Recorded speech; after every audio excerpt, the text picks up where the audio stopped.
Sa pagtatapos ng taon, kikilalanin natin ang mga pinaka-nakakaantig na good scoop na ipinadala sa atin ng ating mga U-Scooper. Ang ating top 10 finalist ay inilista ng GMA News social media team base sa bilang ng kanilang shares. Narito po ang 10 U-Scoop Good Scoop finalists. Mga miyembro ng Cebu South Dog Club na tinulungan ng isang aspin na nanganak malapit sa kalsada sa Talisay, Cebu para maprotektahan ang kanyang mga tuta, ginawa nila ng silong at bakod ang pinagpanganakan ng aspin. Nakuna nito ni U-Scooper Gerald Gabinatan. Ang 3 batang bumuo ng tila isang pyramid para ma-rescue naman ang mga kuting na natrap sa perimeter fence ng PhilSports Arena. Ang video ay kuha ni U-Scooper Mark Anthony Padil. Ang batang palaboy na pinahiram ng libro ng isang bata habang hinihintay sa bangko ang kanyang ina na si U-Scooper Yan Gabioso. Ang lalaking ibinigay ang kanyang shorts sa isang pulubi. Ayon kay U-Scooper Mario Jose, pinakain nila ang pulubing ngunit naisip ng kanyang kaibigan na ibigay na rin ang kanyang shorts. Buti na lang at may dala siyang isa pang pares.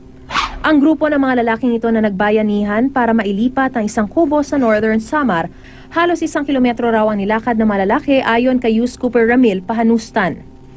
Ang bahay na ito na pinuno ng mga pusong papel para sorpresahin ang asawa noong Valentine's Day mula kay U-Scooper Vic Regala.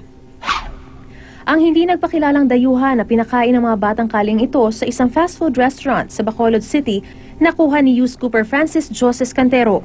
At syempre ang ilang good scoop na ito noong panahon ng bagyong Yolanda. Ang litrato ng paslit na ito na nagpalimos pa para lang may maihulog sa donation box para sa mga nasalanta ng bagyo na ipinadala ni U-Scooper Danilo Deo Trinidad. Ang 2 bata ring ito mula sa Los Angeles, USA na sa kabila ng murang edad ay naisipang magtinda ng iced tea at lemonade para makalikom ng donasyon para rin sa mga biktima ng bagyo. Natuwa raw si U-Scooper Shakina Eden Pugh sa mabuting puso ng 2 bata kaya't kinunan niya ito ng litrato. At ang amputee na ito na sa kabila ng kapansanan ay nakibahagi sa relief efforts ng Barangay Valenzuela sa Makati para sa mga nasalanta ng Super Typhoon Yolanda mula kay U-Scooper Rodel Soreta. Iboto ang nais ninyong tanghaling good scoop of 2013 sa facebook.com/news2go. Iaanunsyo namin ang mananalong good scoop sa December 31, 2013 at kakapanayamin ang U-Scooper Live sa aming studio.